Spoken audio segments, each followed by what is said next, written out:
In the shadowed corners of medieval Iberia, history was written with blood and faith.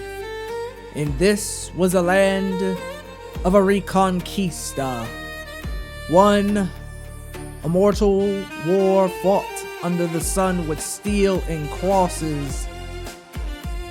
And of course, a secondary war of the eternal night.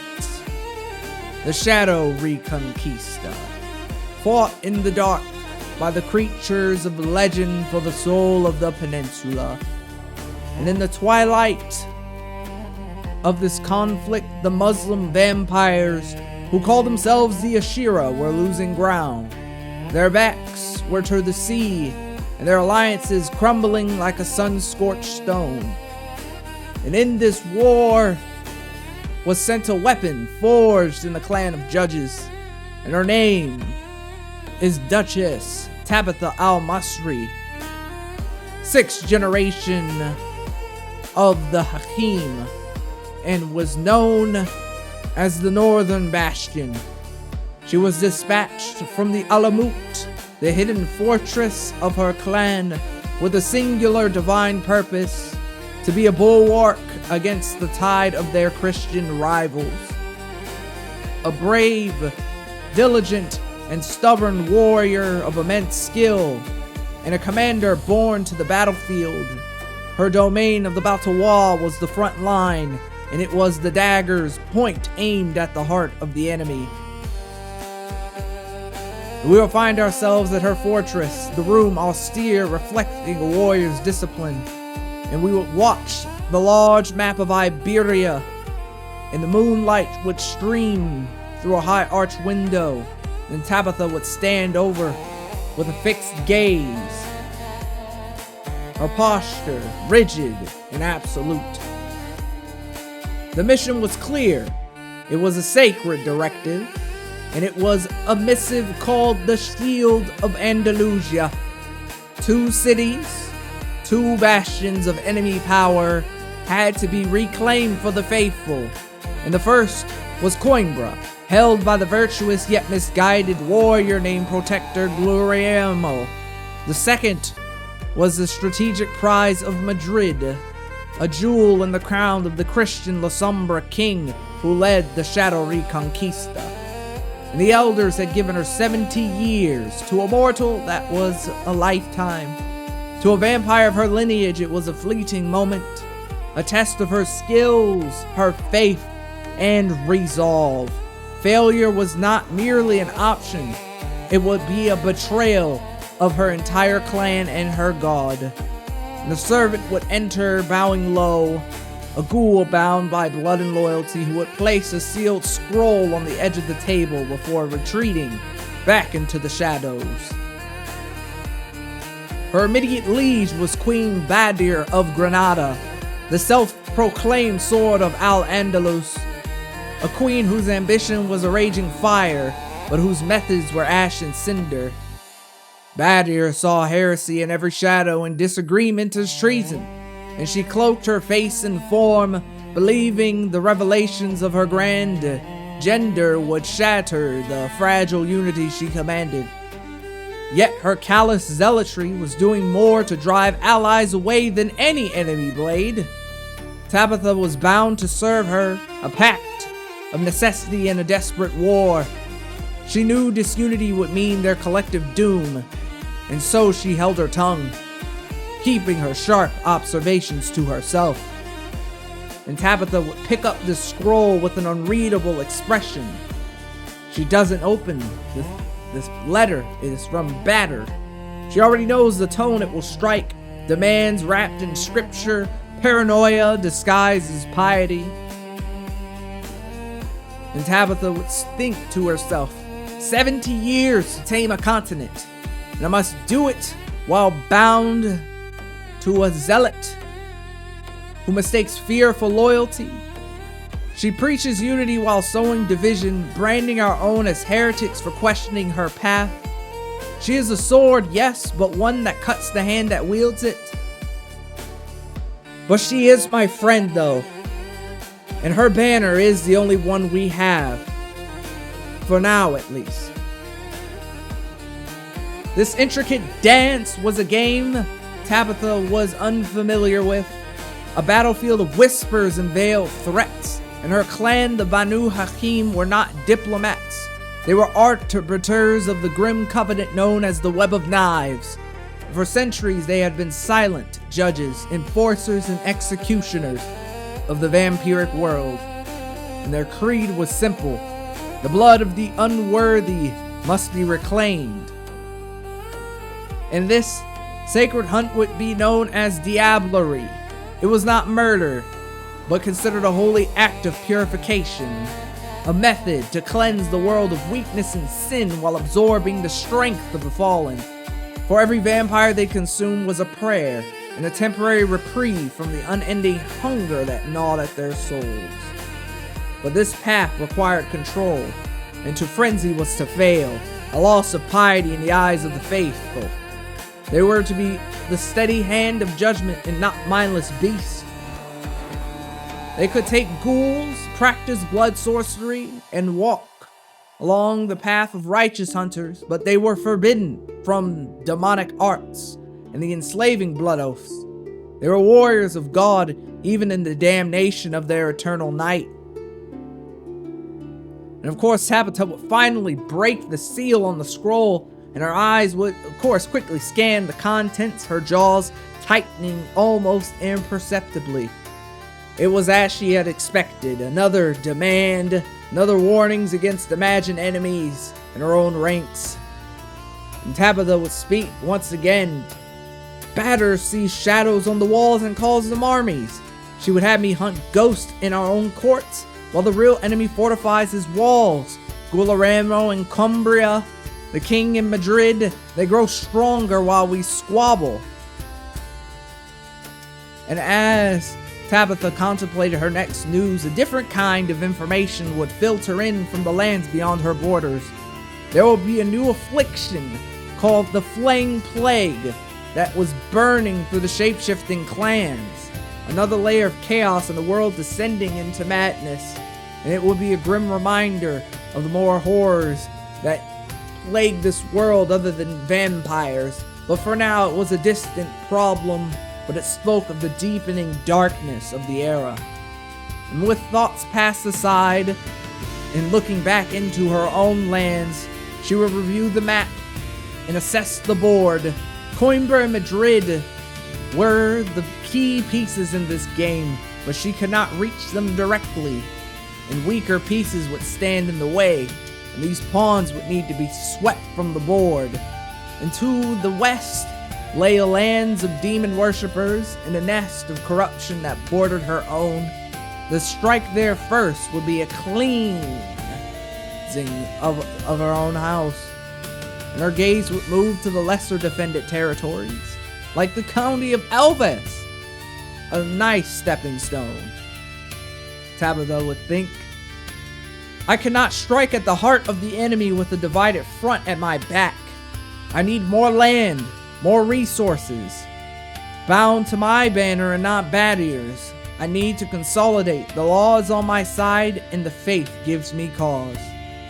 And in the quiet solitude of her chamber, the northern bastion would choose her first target. And she would not ride for Coimbra yet. And she would not challenge for the might of Madrid. And her first act would be a smaller and more practical war, but no less vital. And she would use that holy war CB on the county of Alvis, held by infidels, and they would be the first to fall, and the first stone laid in her campaign. It was a declaration that the Banu Haqim had arrived, and that a long bloody work of the shield of Andalusia had truly begun.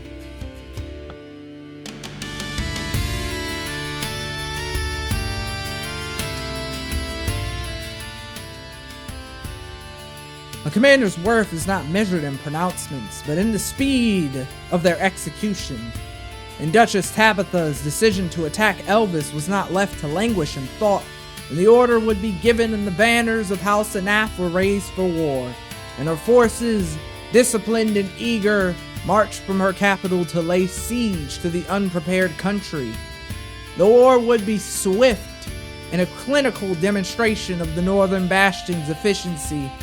The defenders of Elvis were small and unremarkable, and they stood little chance against Tabitha's hardened soldiers. And while the siege progressed, a message would arrive bearing the sigil of the Web of Knives, the secretive faction within her own clan, and they would offer a contract of gold and prestige in exchange for a cruel killing, and it will be a reminder of her people's reputation as killers for hire. A misconception they often found useful, but Tabitha would dismiss it, for she did not need the coin right now, and her future was more focused on Iberia at this time. But the chaos of the era would find its way to her doorstep, and a band of disillusioned missionaries, more akin to desperate brigands, appeared in her lands, threatening the local populace. And Tabitha would implore them to leave, unwilling to spend gold on a minor threat. Her command was ignored, and the insolence cost her a measure of prestige among her people. And it would be a frustrating sting, but a fleeting concern. And weeks later, the walls of Elvis would be breached, and the war would be over before the enemy could mount a serious defense. The first stone laid, but the Christian dissension grows. And Tabitha would stand on the battlements of her newly captured fortress, and she would look towards her next target, and her spy master would stand a respectful distance behind her. "One victory is not a campaign," said Tabitha. "These lands are a patchwork of weak lords and decadent fools, and they must be unified under my banner before I can face Coimbra. The South must be secured." And her eyes would be set on another prize in the West, and this would be the county of Caxes, held by a cult known as the Order of Pleasure, and their demonic practices was a stain on the land and an affront to her pious sensibilities.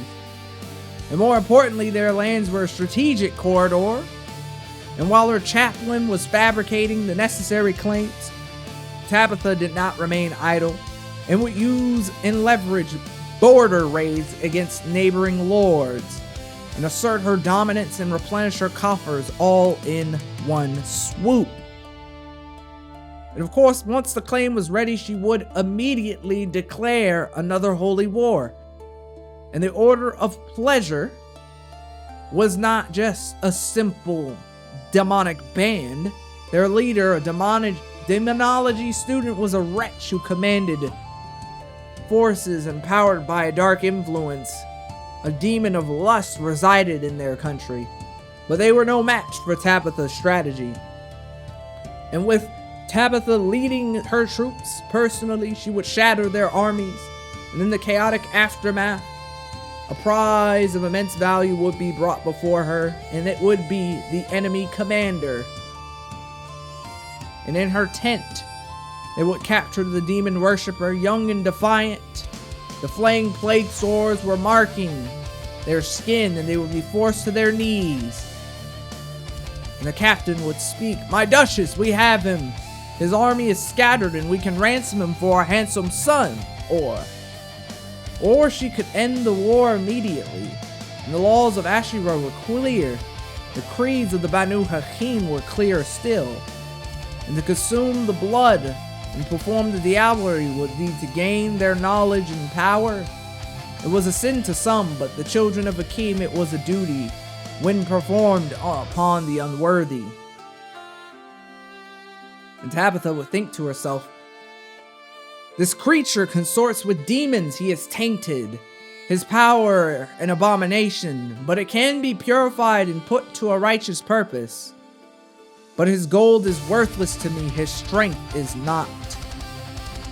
She would dismiss the captain, and her eyes would glow with a faint light. The camera would focus on the prisoner's face, and her shadow would begin to engulf him. But she would whisper to the prisoner, "It's best to end the war now."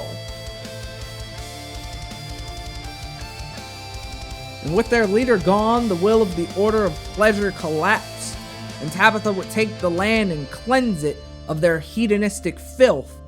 And with 2 victories in her belt, her domain would be enhanced, and her personal power would be enhanced as well. And as she consolidated her gains, there would be a messenger riding from the east, and it would be carrying a seal of her liege, Queen Badr. The messenger, breathless, would deliver the message, and as Tabitha was consumed with her war council. Whew!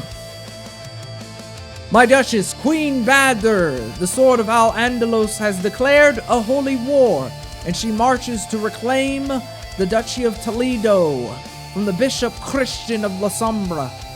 She calls for all loyal banners to join her. And the chamber would fall silent, for Toledo would be a bold gamble. Badr's ambitions often outstripped her strategy, and Tabitha's first instinct was to refuse, but her eyes would fall upon the map. The Duchy of Toledo sat right next to her goal of Madrid.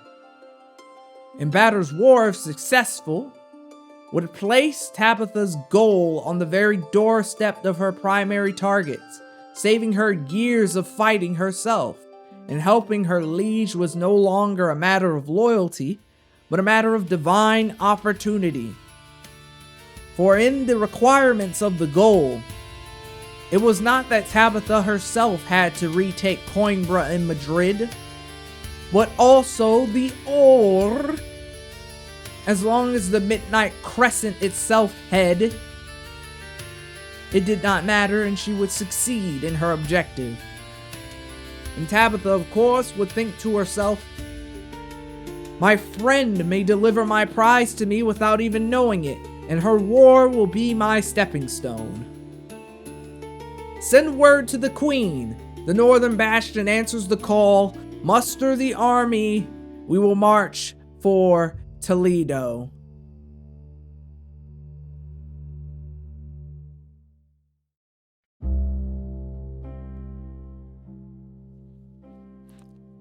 The Queen's call to war would echo across the Ashira territories, and it would be a summon to a conflict far greater than the simple skirmishes Tabitha had waged to secure her borders. Queen Badr's ambition was aimed at the heart of Christian power in the region, claiming the entire Duchy of Toledo. And this will be no simple land grab, but a direct challenge in the direction of the Shadow Reconquista. And this strike would be meant to shatter the enemy morale. For Tabitha, it was a golden opportunity, and with her liege's approval and promises of renown in gold for her support, she would beacon to the call of arms and merge her veterans with the Queen's army, and the fate of their people would be decided on the fields of Toledo. However, Toledo was not defended by mere conscripts. Its guardian, a figure of chilling repute among the Ashira, Bishop Eliezer de Polanco, a 7th-generation vampire. He was known as the Subtle Shadow of Toledo, a title that he had earned through decades of patient, ambitious, and ruthless maneuvering. A champion of the highest caliber, possessing a gallant, handsome facade that concealed a mind as sharp and cold as a shard of winter ice. He was a true believer in the Christian cause and a master tactician, and his forces were a reflection of his grim determination. And on the vast moonlit plain in the heart of Iberia, Tabitha would sit astride on the low ridge, looking out over the combined armies of the Ashura. And Queen Badr's lavish command tent would be visible in the distance. Tabitha alone would study the terrain ahead, her expression, of course, morbid. For as their armies advanced, Scout would report a bleak picture, for the bishop's forces were not only numerous, but also composed of elite, battle-hardened knights and disciplined men and champions, and their numbers were significantly greater than what the Ashira could muster, and to meet a force in a direct battle would be foolhardy and a reckless gamble that would cost them the war. He waits for us, Tabitha thinks. This bishop is no fool. He has the numbers, the position, and the advantage. He wants us to charge into his embrace and to break ourselves against his shield wall like waves against a cliff. Badr is eager for a glorious victory, but glory is no shield against 1,000 lances. And for a fleeting moment, there will be a surge of warriors' pride and the instinct of the Banu Haqim to meet any challenge head-on. It tempted Tabitha. She had envisioned herself leading her retinue, her elite warriors, in a daring charge against Andalusia directly, but this vision clear as day would flash through her mind, and the chaos of the charge and the overwhelming numbers of the knights crashing down on them, she would see her soldiers cut down, her lines breaking, and her own standards falling into the mud, and Bishop Eleazar, his face a mask of cold triumph, who would watch over as her army would be annihilated, and the vision would be a stark warning, and a cold dose of reality born from her own mind, that pride would only lead to ruin, and this battle would not be won with bravery alone. And Tabitha would dispel this grim vision and ride towards Queen Badr's tent. We required a different strategy here. We could not hope to engage Eleazar's main forces directly. Tabitha would utilize her influence born from her recent victories to persuade the queen. They would not give the bishop the battle he so clearly desired, and they would use their combined numbers as a threat that the unassailable force that Eleazar would not dare to attack. And while one of the armies would keep the bishop's legions pinned, the other half, of course, would methodically siege and capture the undefended castles and cities, and this would be a strategy of attrition, less glorious than a grand battle, but infinitely safer. And the plan would work to near perfection, for Bishop Eleazar, for all his skills, could not engage the full might of their combined army. Simply the number of champions would overwhelm them, and he would be forced to watch, impotent, as Tabitha's sieges would break the walls of his fortifications, and as her contributions soared, her actions would be decisive in the capturing of the duchy. The Duchy of Toledo would be not fallen with a climatic clash, but with the quiet crumbling of stone.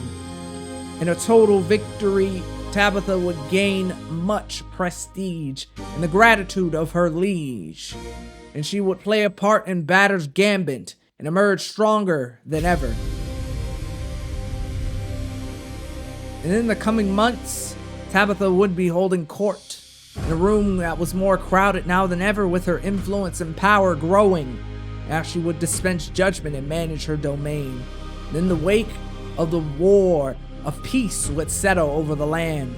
During this time of chaos, an unusual procession would arrive, and it would be a group of Christian Lasombre knights traveling under the flag of the Vigil.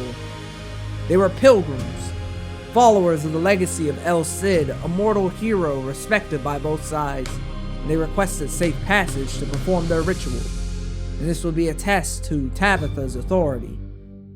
The knight pilgrim would bow swiftly. "Duchess Al-Masari, we are on the peace of the El Cid, and we ask only to pass through your lands unmolested as tradition dictates." They are the enemy, Tabitha thinks. My instincts scream to destroy them, but the truth of the vigil is an ancient one, and to break it would show me as a faithless savage, and besides, war is expensive. Peace can be profitable. Ah, knights, a tradition must be respected, and it must also be paid for. You may have your safe passage for a meager tax to ensure my soldiers' vigilance is protecting you from misunderstandings.